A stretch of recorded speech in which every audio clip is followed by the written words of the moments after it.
One. Hello, everyone, and welcome to the Ladies Tale podcast. I lied. I said that so excited, too. The Ladies Tale podcast. And you know darn well that that's only for producers and directors, and I have a publisher here. So welcome to the Woman's Cave. Oh, and if you're wondering why there's no picture, it's because I'm ugly. Well, just for today. It's a temporary condition. It's not something that's serious. I mean, and I think in about like a couple of hours, I might be cute again. Who knows? Anyway, moving on, because I am the narcissist and we'll talk about myself for forever. Let me talk about my books real quick so we can actually get to who you want to hear, which is the publisher. So we wrote books. Oh, I'm Winona Marie, by the way, and JD. We wrote books, and they are, and I thought divorce was bad, and I thought being grown up was easy. If only I were me, a memoir in verse 4 and Coffee, Widow's Web, and Widow's Debt. You can get those 6 books wherever audiobooks are found, and you can read about the other 11 books and everything we're doing, including some things we regret, like that reality TV show at www.antithoughtladies.com. Don't look it up, y'all, although it's still up there. Don't you dare look it up because it's embarrassing. But you're not here to hear about me. You're here to hear about our wonderful guests. Wonderful guests, would you like to introduce yourself? Hi, I'm Leya Booth. I am an author, publisher, editor, cat owner. What else am I? Happy to be here. So a couple of interesting things about me. My husband and I co-own a publishing company. May I say the name? Genius Books, Genius Books and Media Inc., if I can say it, and our subsidiary Genius Books Services. I am the Chief Organizing Operator, COO, and the editor-in-chief. Something interesting about me, we have 8 cats. One of them is running around in the background making noise, of course. And something else that's interesting about me is I'm an extreme morning person. I have a work rule that I may not start work until 4 o'clock. I'm up at 2 or 3, but I must rest, play, not start work before 4 a.m. I'm sorry, what? The last time I was up at 4 a.m. and trying to fake happy, and believe me, everyone knew it was faking. I had a phone call with my talent manager in the UK, and believe me, I was not thrilled. I was not amused, not in the least. Woo, how do you do that? I have insomnia, and that is just the way my body operates. And it doesn't matter what time I go to bed. I'm up at 3:30, 4 o'clock in the morning and raring to go. Okay, that makes sense. That's cool. Yeah. And but I'm sure that's like the secret to your success, right? It allowed me to work 1.5 full-time jobs for a long time. I do one from about 2 a.m. to 8 a.m. and then one from 8 to 5. Yeah, it worked pretty well. Wow. So I heard you said for a long time you did 1.5. So now you're down to just 1. I am down to just a half, actually. I got rid of the 1. Woo! Congratulations! Thank you. Oh, that is amazing. Okay, so let's get back to like real things, like, you know, what you guys actually do. Wait, hold on, before we do this. It says Milwaukee, Wisconsin as the main office. Is that correct? Yes, we just escaped from Los Angeles, California. And, I'm sorry. We made it to Milwaukee. Actually, that's a funny story about how we physically got to Milwaukee. I'll tell you that one too. We arrived in Milwaukee this March 16th. We've been here 4 months, 4.5. Oh, nice. I'm sorry that you said you escaped from LA. I'm still trying to get there into the prison of LA. Please, please, please. There's sunshine and palm trees. We came here for the weather. My husband was sick of living in a desert and he wanted some rain. And as a matter of fact, we had a big rainstorm just this morning, middle of August. You'd never see that in Los Angeles. Yeah, that's what I'm trying to escape is rain every day. But the reason I brought up Wisconsin is cheese curds. Yes. They are the so cheese capital of the world. Yes. The cheese is so good. Like every time we go to Wisconsin, I don't even know if I should admit this, but we're on the verge of constipation from the amount of cheese. Well, I heard we're having state fair time right now, and I heard they had foot-long cheese curds at the state fair. So this is the time to come visit us. Wait, you guys have one of the best ones in the country. I've heard. I have read, it has been one of my goals to go to that state fair for forever. I have not asked a question about books yet, have I? Nope. No. So let's talk about books. Who talks about books? Who needs books? You need books to make money, and people need to buy my books so I can keep having some. But yeah, like, did you go to the state fair? And then I swear I'm gonna talk about books. No, we have not gone to the state fair. Unfortunately, my husband and I are both allergic to sugar. There's something interesting about us. So all the excitement of the state fair and all of the food is very limiting for us. So no point in going if you can't eat your way through it. That's true. I mean, there are also the scary rides that may break down. I mean, there's also that. We're a little old for scary rides. I'm over 50, thank you. I've done my scary ride days. Oh my goodness, why did I think you were in your 30s? Thank you. There yeah. Moisturizer secrets, and then what was your favorite book to work on, I guess? Yeah, let's go with that. My favorite book to work on is the book I'm currently working on. I love every single one of my books. It's so hard to choose. To be perfectly honest, I mean, so we at Genius Books, we have two divisions. One is we publish books that we choose, that we want in our catalog, that we support our authors, and we work with our authors to put their books out. And then we also have where I do editing on the side through our Genius Books services and through freelance kind of editing. And I just picked up a gig recently, which is through the freelance, which is my new favorite. I haven't even cracked it open, but it's written by an 8-year-old boy. He wrote it as a therapy project. His therapist convinced him to write this fantasy, and I found out about it, and I'm offering them a way discounted price because I'm a retired special education teacher, and I am so excited to help kids get published. So that's my new pet project, and I'm currently working on a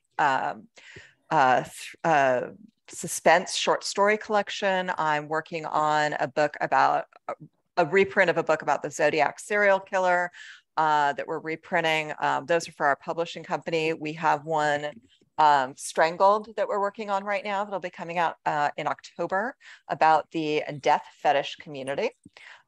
So basically, and I'm doing a music catalog of every 45 record, practically 1,045 records from the 40s to the present, or till the 70s when they stopped making 45s. So every one of those is my favorite in a different way. Wow. Okay. First of all, I love the fact that you said until they stop making 45.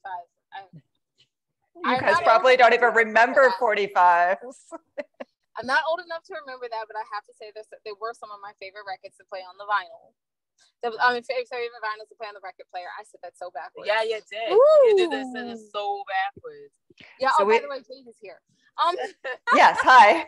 Hi. We have a ton of music history books, and we've got a couple more coming out in the next couple months, but we have one. Here's one you probably never heard of. It's called, oh gosh, I'm going to blank on the title. Anyway, it's about bootleg records. Have you ever heard of a bootleg record? Yes. So back in 1969, bunch of guys were working in a record store. A couple of guys were working in a record store. A pig's tail, that's what it's called. Bunch of guys were working in a record store, and they were sitting around going, I have these cassettes of outtakes and stuff. What if we put them all together and made a record? And they made the first bootleg record, and they said, well, can we take it up a notch? And they said, you know what? Nobody checks if you recorded a concert. Nobody's thought of it. So they literally stuck a big long microphone up their sleeve and got this recording equipment put in their backpack and took it to the end, recorded. So they recorded the Rolling Stones, and they recorded all sorts of people back in the day. At the time, it was not considered illegal to do that, but the feds were not happy. Many of the music producers were not happy because they weren't getting their cut. Musicians were kind of pro and con because the bootleg records allowed them to promote their bootlegs, and then people would go buy the originals. So some of the musicians thought it was a great advertising for them. So worked on that book too. That's amazing. So I'm gonna blame them for why we all get searched really well going to a concert. But yes, that sounds like an amazing story. Yeah. So where can people pick up these amazing stories that you've been talking about?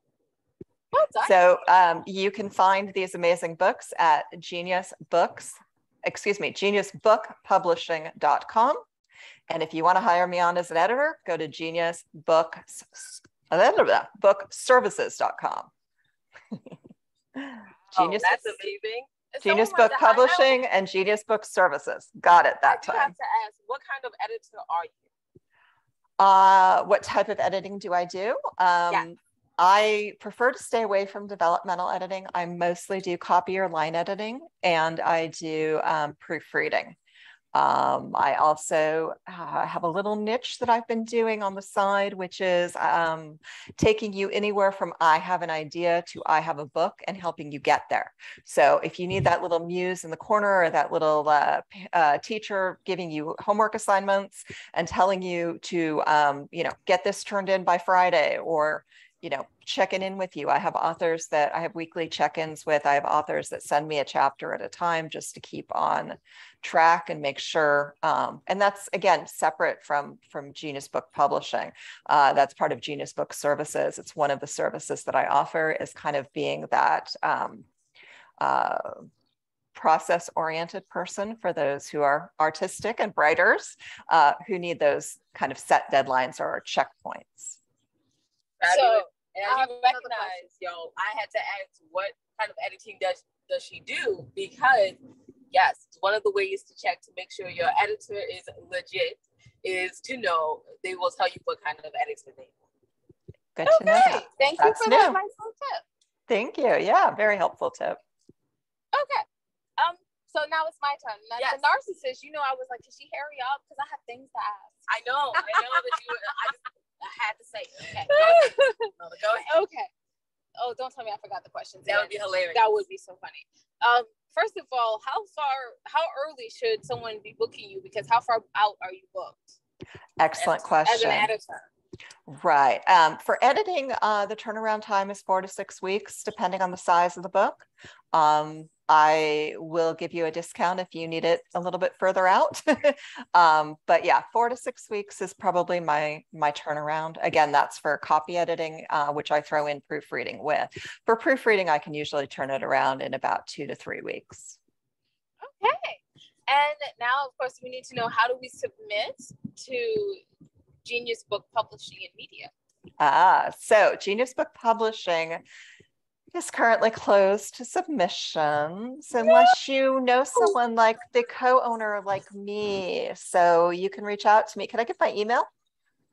You can if you feel comfortable, but maybe not in the podcast. Okay, so yeah, check us out at Genius Book Publishing. Email what's on the website. Ignore the fact that we're closed to submissions. I still want to hear about it.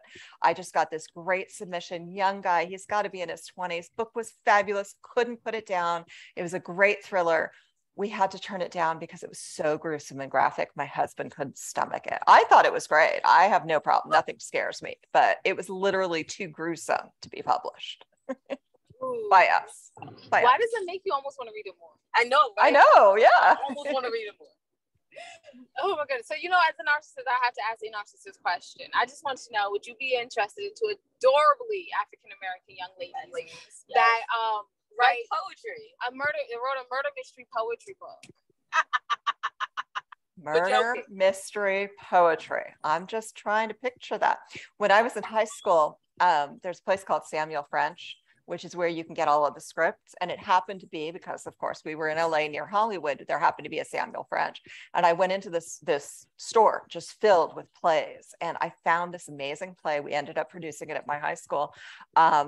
It was all one word. It was 2 characters, 1 scene. It was a man and a woman, and each of their lines was 1 word only, and they took turns, 1 word at a time. So, murder mystery poetry, go for it. Yeah, I'd love to see that. Let's make one. Yeah, honestly, I might just send you it. I know we were joking. We were joking, but the way you said that about the script, I was like, maybe she might get that book. You know, I love murder mysteries. And, you know, even if I can't publish, I'm saying, you know, like I'm such a Valley girl. Oh my goodness, I escaped from California for a reason. I'll start saying y'all and doing those Midwesterner things. Oh, yes. Y'all is a fun word. Or soda. And cheer and soda. Oh, pop. Sorry, pop. Yeah. And the casseroles. Don't forget the casseroles. All the casseroles. My favorite author growing up was Judy Blume. And Judy Blume says, I stand online instead of I stand in line, which is a small part of the East Coast. It's not necessarily New York or New Jersey, but there's a small part of East Coast people. And every time I say that, first of all, my husband looks at me like, you didn't come from the East Coast. But second of all, people look at me like, are you from this little small town? And I'm like, no, I just learned to speak in New York from Judy Blume. So put in a plug for my favorite author. Oh my goodness, that's fabulous. Okay, so we have to ask, what are 2 pieces of advice you would give authors out here that are trying to just make their dream happen? And then again, where can people find out more about y'all? So wonderful question. What I was starting to say is even if you're not looking to have us publish it, I like helping authors get started. I like giving advice to authors. My husband says I love to talk shop. He loves to talk shop. So if you're looking to self-publish, if you're looking to become an author, if you're looking for feedback, reach out to me through geniusbookpublishing.com or geniusservices.com. And I'd be happy to help you. I have a friend, Angelo. I don't publish his books. I was Zoom hosting, which is another one of my talents. I was Zoom hosting a book talk with one of my friends who's an author. And one of the recommendations as an author, he said, is find a stranger. You need someone who's not related to you by blood, marriage. You need somebody who doesn't have any personal connection to you to read your book and give you their honest opinion about it. And Angelo was at that book talk and he says, well, where do you find a stranger? And I found out he was writing thrillers. And I said, well, I'll be your stranger. And so Angelo just wrote his second book. He sent it to me and I just read it and gave him feedback on it. And yeah, so you kind of need to find a stranger and I'm pretty strange. So reach out. Because I was going to be like, someone you don't know. No, I'm pretty sure that works. Absolutely. So where can people reach out to you again and buy all these wonderful books that y'all have been working on?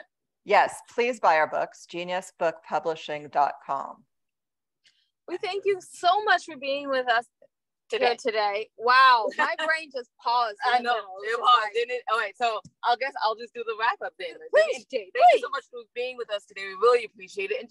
And y'all remember that you can find out everything your ladies are doing on www.andithoughladies.com. While you're there, take a moment, go to the middle of the page, see the charities that we probably support.